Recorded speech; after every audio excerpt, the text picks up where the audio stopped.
শুভ বর্ষা দুপুর বন্ধুরা। বর্ষাকালে রিঙ্কুর সাধারণ রান্নাঘরে নতুন একটা পর্বে আপনাদেরকে স্বাগত জানাই। বন্ধুরা, আজকে তো সকাল থেকে প্রচুর বৃষ্টি হচ্ছে। আপনাদের দাদা তো বাজারে গিয়েছিল, গিয়ে দেখে সব রকমের দোকান প্রায় বন্ধ আছে। কয়েকটা মাছ দোকান খোলা আছে, আরও অন্যান্য দোকান কয়েকটা অল্প অল্প খোলা আছে। মাছ দোকানে গিয়ে তো দাদা ফোন করলো কী কী মাছ বসেছে। নদীর আরও অনেক রকমের মাছ বসেছে, তার মধ্যে বসেছে নদীর আইলা মাছ। আইলা মাছ তো আমার খুবই প্রিয়, সেই জন্য দাদাকে বললাম আনতে। দাদা 1 কেজি আইলা মাছ এনেছে। এই দেখুন, এই হচ্ছে 1 কেজি আইলা মাছ। ভালো টাটকা আছে, পরিষ্কার মাছ। দোকানদার তো কেটে দিয়েছে। তারপরে দাদা বাজার থেকে কিনে আনার পরে আমি তো পরিষ্কার করে ধুয়ে বেছে জল ঝরিয়ে রেখেছি। এখন তো আমি কড়া বসিয়ে গ্যাস ওভেনটা জ্বেলে দেবো। টাটকা মাছ শক্ত আছে, দেখুন 6টা মাছ 1 কেজি হয়েছে। মুড়ো আর লেজা করে 2 পিস হয়েছে। এখন তো আমি মাছের গায়ে হলুদ মাখিয়ে নেব। মাছ দোকানদারটা বলে এই মাছের নুন কম দিয়ে রান্না করতে, কারণ এই মাছ যেখানে স্টোরে থাকে সেখানে তো মাছ ভালো থাকার জন্য নুন মাখিয়ে মাছের স্টোরে রেখে দেয়। সেই জন্য তো এই মাছের নুন কম দিতে বলে। আমি ওই জন্য নুন দেবো না, শুধু হলুদ দিয়ে মাখাবো। এই মাছ তো আমার খেতে খুবই ভালো লাগে। এই মাছের স্বাদ টক টক লাগে। এই মাছে কাঁটা নেই তো বললে চলে। এই মাছ তো খুবই দুর্দান্ত স্বাদের একটা মাছ, আমার তো খুবই অসাধারণ লাগে। এখন আমি এই মাছগুলো শুধু নুন দিয়ে মাখিয়ে নেব। খুব ভালোভাবে হলুদ দিয়ে মাছের গায়ে হলুদ মাখানো হয়ে গেল। রেসিপিটা বানাবো তো সাদা তেল দিয়ে। কড়া তো গরম হয়ে গেছে, কড়াইতে তেল দেব। এই মাছ তো ভাজতে খুবই কম তেল লাগে আর খুব কম সময়ের মধ্যে ভাজা হয়ে যায়। এদিকে কড়াইতে তো তেল গরম হয়ে গেছে, খুন্তি দিয়ে কড়াইয়ের গায়ে একটু তেল লাগিয়ে দেবো। আমি শুধু মাছের ঝাল বানাবো বলেছি, বাড়ির অন্যান্য সদস্যরা বলে আলু সরু সরু করে কেটে দিয়ে রান্না করলে নাকি খুবই ভালো লাগে। সেই জন্য 2টো আলু আঙুলের মতো সরু সরু লম্বা লম্বা কেটে নিয়েছি, কেটে ধুয়ে পরিষ্কার করে নিয়েছি। এখন তো আমি আলুগুলো তেলের মধ্যে দিয়ে ভেজে নেব। এখন তো আলু ভাজা হচ্ছে, আলুর মধ্যে অল্প একটু হলুদ দেব। আলুগুলো হালকা ভাজা হয়ে গেছে, থালাতে তুলে দেবো।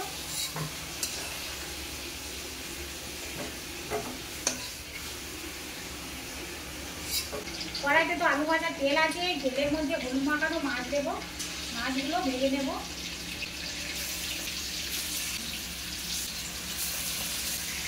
এক কেজি মাছ আছে তো, মাছগুলো একসঙ্গে সব ভাজা যাবে না, ওই জন্য ব্যাগ দিয়েই ভাজবে।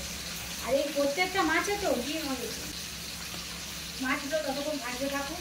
বন্ধুরা, সব মাছ তো এটি বেশি হালকা ভেজে নিয়েছি। এই মাছ তো বেশি কড়া করে ভাজলে মাছের স্বাদ নষ্ট হয়ে যায়। এই দেখুন বন্ধুরা, মাছ ভাজা আমি সহজে মাছ ভাজা হয়ে যায়। কড়াইতে তো মাছ ভাজা তেল আছে, আর তেল দিতে হবে না। আমি এখানে 4টে মিডিয়াম সাইজের পেঁয়াজ নিয়েছি এই মাছের ঝালের জন্য। পাতলা পাতলা করে তো কেটে নিয়েছি। এখন তেলের মধ্যে দেব। পেঁয়াজ তো ভালো লাল লাল করে ভাজা হয়ে গেছে। এই সময় আমি রসুন দেব।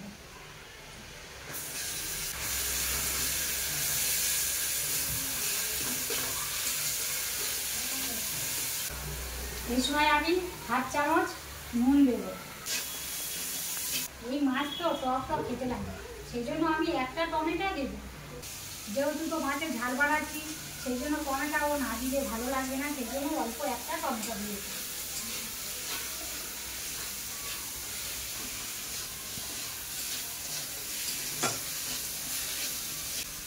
এই সময় মশলা তো কষানো হচ্ছে, গ্যাসটাকে একটু মিডিয়াম করে দেবো। রসুন ভালো ভাজা হয়ে গেছে, টমেটোরও কাঁচা গন্ধ চলে গেছে। এই সময় আমি গ্রেট করা আদা দেবো।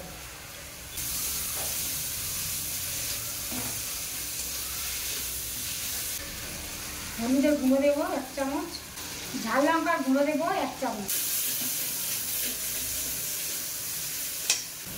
1/2 চামচ জিরের গুঁড়ো দেবো। 1/2 চামচ ধনের গুঁড়ো দেবো। এবারে 1 চামচের মতো কাশ্মীরি লঙ্কার গুঁড়ো দেবো কালারের জন্য।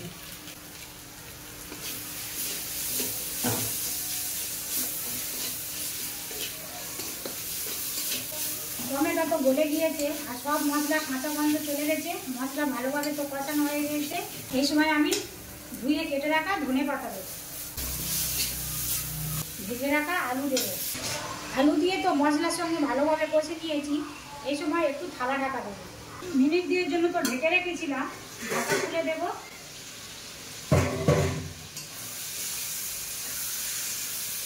এইভাবে মশলা কষলে তো মশলা কষানো খুবই ভালো হবে। এবারে তো অল্প জল দেবো, যেহেতু ঝাল বানাবো সেই জন্য তো অল্প জল দেবো, বেশি জল দেবো না। আলুটা সিদ্ধ হওয়ার জন্য জল দেবো। এবারে ঢাকা দেবো, ভেজে রাখা মাছ দেবো। মাছ দেওয়ার পরে হালকা করে নেড়ে দেবো। নুন ঠিক আছে কিনা চেখে দেখবো, নুন তো একটু দিতেই হবে। এই সময় অল্প একটু গরম মশলা দেবো।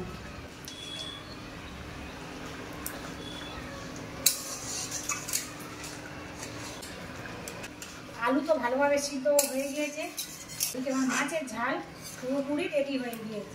থালা ঢেকে রাখবো। বন্ধুরা, লাল টুকটুকে ঝাল ঝাল আইলা মাছের ঝাল কেমন হয়েছে দেখুন। বন্ধুরা, আজকে তো দুপুরে বেশি কিছু রান্না করিনি। মাছের ডিম দিয়ে, কুমড়ো ঢেঁড়স দিয়ে একটা চচ্চড়ি আর আইলা মাছের লাল টুকটুকে ঝাল। আপনারা আমার মতন এই ঝিরঝিরে বর্ষার দুপুরে এইভাবে বানিয়ে খান, আশা করি তো খুবই ভালো লাগবে। কারা কারা আইলা মাছ খেতে ভালোবাসেন কমেন্ট করে জানাবেন, আর পাশে থাকা বেল ঘন্টাটা বাজিয়ে প্লিজ সাবস্ক্রাইব করে দেবেন। আমি রিঙ্কু, আপনারা দেখছেন রিঙ্কুর সাধারণ রান্নাঘর। আপনাদের সঙ্গে দেখা হবে নেক্সট এপিসোডে নতুন কোনো রেসিপি নিয়ে। আপনারা ভালো থাকবেন, সুস্থ থাকবেন, সাবধানে থাকবেন। আমার এই সাধারণ ভিডিও দেখার জন্য আপনাদেরকে অসংখ্য ধন্যবাদ। বন্ধুরা, আজকে তো বর্ষার দুপুরে ঝিরঝিরে বৃষ্টিও হচ্ছে, আর সঙ্গে আছে লাল টুকটুকে আইলা মাছের ঝাল, আমার খুবই প্রিয় মাছ। আজকে তো আমার এই আইলা মাছের ঝাল দিয়ে খাওয়াটা খুবই ফাটাফাটি হবে। বন্ধুরা, সত্যি বলছি, আইলা মাছের সেই টেস্ট।